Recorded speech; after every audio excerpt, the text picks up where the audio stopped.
Liverpool paid £116 million for Florian Wirtz. £116 million. A British transfer record. The most expensive signing in the history of one of the biggest clubs on the planet. And for 4 months, he looked like the biggest waste of money in Premier League history. 2 goals, 1 assist, 20 appearances, a shot accuracy of 32%. The pundits were destroying him. The fans were questioning everything. The media was calling him a flop. And then something changed. In the space of just 6 weeks, 42 days, Florian Wirtz became the most dangerous player in English football. 9 goal involvements, 29 chances created, leading the entire Premier League in creativity, forming the most prolific partnership in the league with Hugo Ekitike. From the worst signing in Liverpool's history to their most important player. In 6 weeks. How does that happen? How does a $116 million signing go from biggest flop to best player in the league in just over a month? The answer isn't luck. It isn't a change of confidence. It isn't just adjusting to a new league. It's something far more interesting. And by the end of this video, you'll understand exactly what flipped the switch. But first, if you want to understand the tactical transformations that turn expensive failures into league-leading stars, subscribe to Cyberboot right now. Because the story we're about to tell is one of the most fascinating player transformations in Premier League history. Let's expose what really happened to Florian Wirtz at Liverpool. To understand the Florian Wirtz story, you need to understand the pressure that comes with being the most expensive signing in British football history. $116 million, $100 million up front, $16 million in add-ons. That's not just a transfer fee, that's an expectation, a demand, a statement. When Liverpool signed Wirtz on June 20th, 2025, everyone knew what they were getting, a Bundesliga champion, a key figure in Bayer Leverkusen's historic unbeaten season, a player of the season who delivered 11 goals and 12 assists in 32 matches. This was supposed to be the signing that took Liverpool to the next level, the player who would dominate the Premier League from day one. And for about 5 minutes it looked like that might actually happen. He provided an assist on his very first appearance, the Community Shield, against Crystal Palace on August 10th, 2025. A statement of intent, a promise of what was to come, but then the Premier League happened.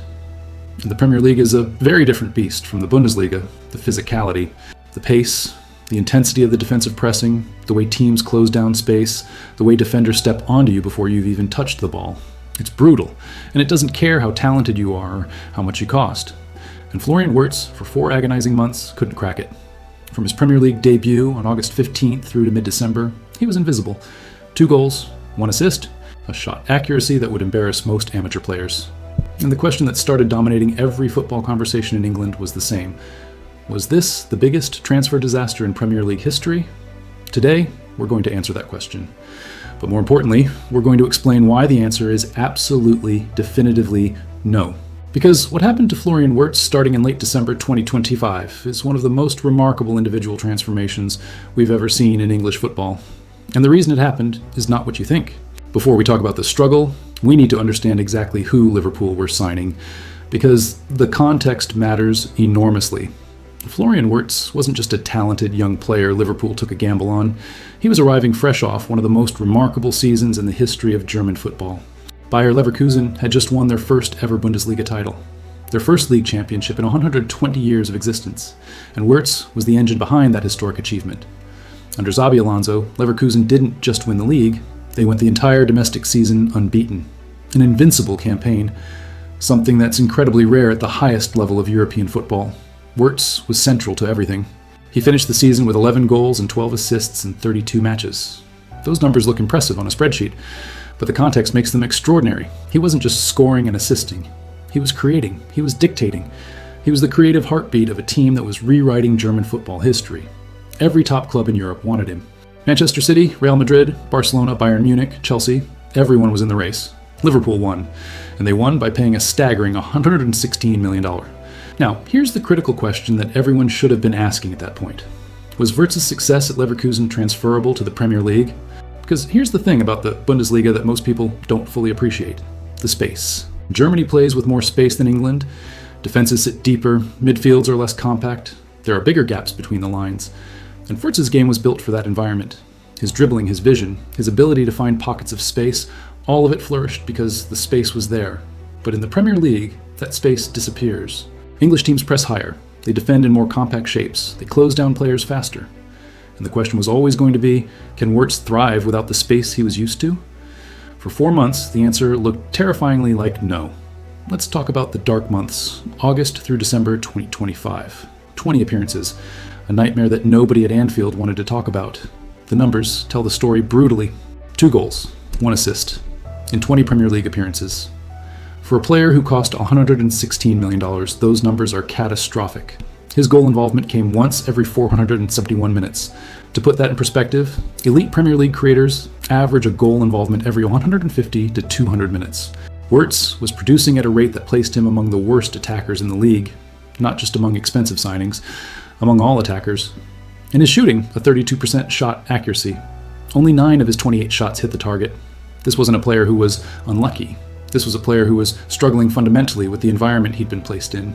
But the numbers only tell you what happened. They don't tell you why. So let's dig deeper. The tactical reality was this. Everything that made Wirtz brilliant at Leverkusen was being neutralized. At Bayer Leverkusen, Wirtz operated in vast pockets of space. He could receive the ball with time. He could dribble without being immediately pressured. He could dictate the tempo of the attack because defenders gave him room.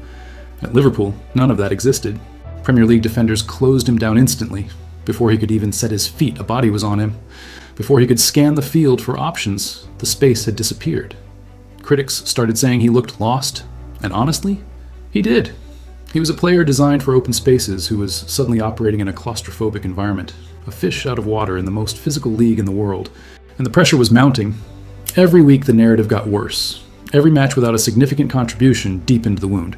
$116 million, and he couldn't justify a fraction of it. The media were ruthless. The social media reactions were devastating. Fans who had celebrated his signing in June were now questioning whether Liverpool had made the biggest mistake in the club's history. And here's what makes this story even more fascinating. Liverpool were struggling as a team too. They weren't winning, they weren't performing.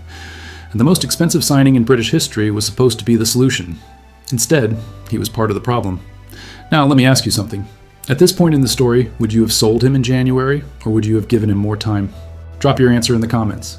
Because most people who watch this unfold in real time said they'd have sold him immediately, and they would have been completely wrong.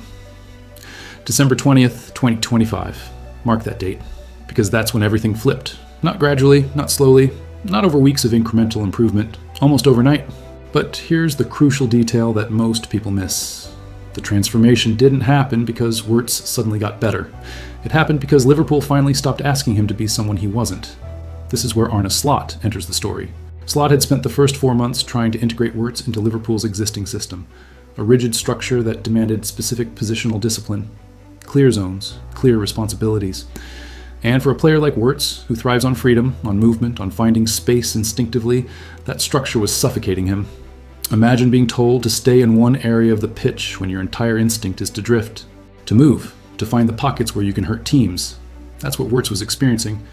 Slot recognized it. In late December, he made a tactical adjustment that changed everything. He gave Wirtz freedom, not unlimited freedom, not chaos, but the specific kind of freedom that Wirtz needed.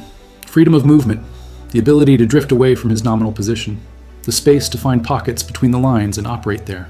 Instead of locking Wirtz into rigid positional constraints, Slot told him, be yourself, find the space, play what you see. And the transformation was instant. Because here's the thing about Florian Wirtz. He was never the problem. The system was. The talent was always there. The vision was always there. The technique was always there. It just needed the right environment to express itself. And the moment that environment was created, everything exploded. But here's the twist that nobody predicted. It wasn't just about giving Wirtz more freedom, because there was a second factor, a physical one that took time and couldn't be rushed. Florian Wirtz was adapting to the Premier League physically, not just tactically, not just mentally. His body was learning, the speed of the game, the intensity of the contact, the way Premier League players move, press, and compete physically.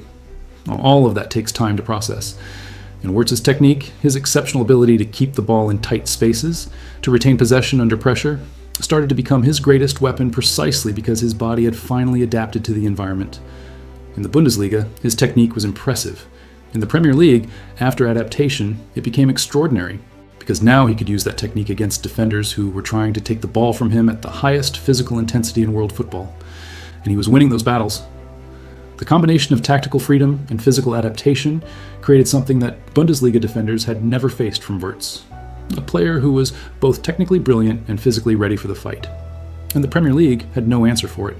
Now, let's talk about what happened after December 20th. because the numbers are genuinely shocking. In just 6 weeks and 2 days, from December 20th to January 31st, Florian Wirtz recorded 9 goal involvements, 6 goals, 3 assists, across all competitions, more than any other Premier League player in that exact same period.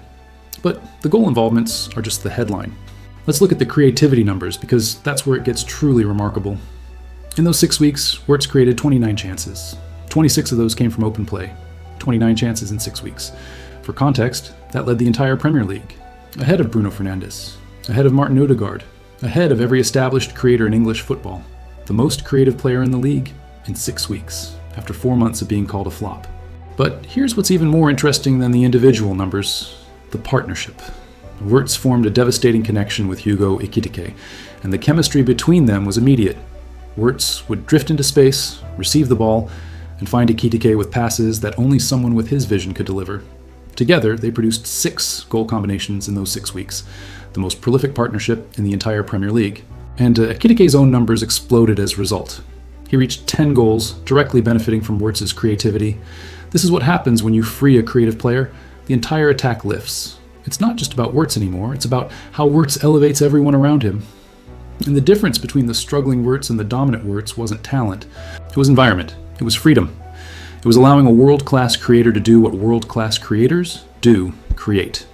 But if you want to understand exactly how complete Wirtz's transformation was, you need to look at one specific match. January 31st, 2026. Liverpool versus Newcastle. This wasn't just any match. Liverpool were in crisis. They were on a 5-game winless streak, their worst run without a win since 2021. The pressure on Arne Slot was mounting. The fans were frustrated. The club was slipping down the table, and they needed to win. Against a Newcastle team that were organized, physical, and determined not to lose. And in the first half, it looked like Liverpool were about to extend their miserable run. Newcastle took the lead, 1-0. Anfield fell silent. The pressure intensified further. This was the moment that would define Wirtz's Liverpool career. Either he would disappear into the chaos, the way he had done for 4 months, or he would step up. He stepped up. In the 41st minute, Liverpool pushed for an equalizer. Wirtz received the ball in the box. The space was tight. Bodies were everywhere. Newcastle defenders were pressing hard, desperate to maintain their lead. And in that moment, Wirtz showed exactly why Liverpool paid $116 million for him. Majestic footwork, in a crowded box, against intense physical pressure. He shifted the ball, created a fraction of space, and threaded a pass to Hugo Ekitike. Ekitike finished, 1-1. The crowd erupted. The momentum shifted entirely, and then it happened again. In the 67th minute, Mohamed Salah, Liverpool's greatest ever player, received the ball and made a decision that showed just how much trust he had in Wirtz. He laid the ball off to Wirtz. Not to another attacker, not to a midfielder, to Wirtz. And Wirtz, calm as anything, finished with composure to make it 3-1. The match was won, Liverpool's winless streak was over, and Florian Wirtz had single-handedly turned a crisis match into a statement victory. An 8 out of 10 rating. The performance that finally, completely, and undeniably silenced every critic. Liverpool's first win of 2026, and the moment that moved them within 1 point of Champions League qualification. This was the confirmation that the flop narrative was dead. Now let's zoom out. Because the Florian Wirtz story isn't just about one player at one club. It's about a fundamental truth in modern football that managers, fans, and pundits constantly get wrong. The truth is this: expensive signings don't always hit the ground running. And that's not a failure. That's normal. Because football is an environment, and environments take time to master. Wirtz moved from the Bundesliga to the Premier League. Different pace, different physicality, different tactical demands, different defensive structures. Adjusting to all of that doesn't happen in a week, or a month, or even 2 months. It takes time. And the mistake that clubs make, that fans make, is expecting instant results from a new signing and then crucifying them when those results don't come immediately. Liverpool nearly destroyed Wirtz's confidence by over-constraining him for 4 months. Had they given him the freedom earlier? Had Slot made that tactical adjustment in September instead of December? Who knows what those early numbers would have looked like? The talent was always there. The creativity was always there. The vision was always there. It just needed the right conditions to flourish. And here's why this matters beyond Liverpool and Wirtz. Every big money signing in the Premier League goes through an adjustment period, some shorter, some longer. But the ones who struggle the most are often the ones who are given the least freedom to adapt naturally. When you force a creative player into a rigid system, you don't just suppress their output, you actively damage their confidence, you make them doubt themselves. And that doubt takes time to rebuild. Wirtz's story proves that patience, combined with the right tactical adjustment, can transform a perceived disaster into a triumph. Now let me ask you, do you think Liverpool should have given Wirtz freedom from the start? Or did he genuinely need those 4 months to physically adapt to the Premier League? Comment below. Because this is a debate that applies to every expensive signing in football. Let's put Wirtz's transformation into final perspective with the numbers. Phase 1, August to mid-December. 20 appearances, 2 goals, 1 assist, a goal involvement every 471 minutes, a 32% shot accuracy. Phase 2, December 20th to January 31. 9 goal involvements, 6 goals, 3 assists. 29 chances created, leading the entire Premier League in creativity. The difference between these two phases is staggering. In Phase 1, Wirtz was producing at a level that would justify selling him immediately. In Phase 2, he was producing at a level that justified every single penny of that $116 million fee. And the only thing that changed was freedom. Not more training, not a new fitness regime, not a psychological intervention, just the tactical space to be himself. This is the power of understanding your players. The power of recognizing that not everyone fits the same mold. And Arne Slot, whatever you think of his decisions during the difficult early months, deserves enormous credit for recognizing the problem and fixing it. The adjustment in late December was simple, but it was exactly the right one, and the results speak for themselves. So here's the final verdict on Florian Wirtz at Liverpool. He is not a flop. He never was a flop. He was a world-class creative player who was placed in the wrong tactical environment for 4 months. When that environment changed, he became the best creator in the Premier League. 9 goal involvements in 6 weeks, 29 chances created. The most prolific partnership in the league with Hugo Ekitike. A match-winning performance against Newcastle that ended a crisis and reignited Liverpool's season. 116 million right now, it looks like the bargain of the century. The Florian Wirtz story teaches us something important. Talent doesn't disappear, it gets suppressed. And when you free it, it explodes. Liverpool's record signing went from the biggest flop in British history to their most important player in 42 days, and the world should be paying very close attention to what happens next. Now, I want to hear from you. Do you think Wirtz has already justified his $116 million price tag? Or does he need to maintain this level for the rest of the season to truly earn his fee? And here's the bigger question. Is Florian Wirtz the best creative player in the Premier League right now? Or are there others who compare? Drop your verdict in the comments immediately. Let's settle this debate properly. If this deep dive into Wirtz's transformation changed how you view expensive signings and tactical adjustments, subscribe to Cyberboot right now and turn on that notification bell. We don't just react to transfer news here. We analyze the systems, the tactical decisions, the player profiles, and the environments that actually determine whether a signing succeeds or fails. Hit that like button if you watched Wirtz struggle and almost wrote him off. Share this with anyone who called him a flop in December, because they need to understand how wrong they were.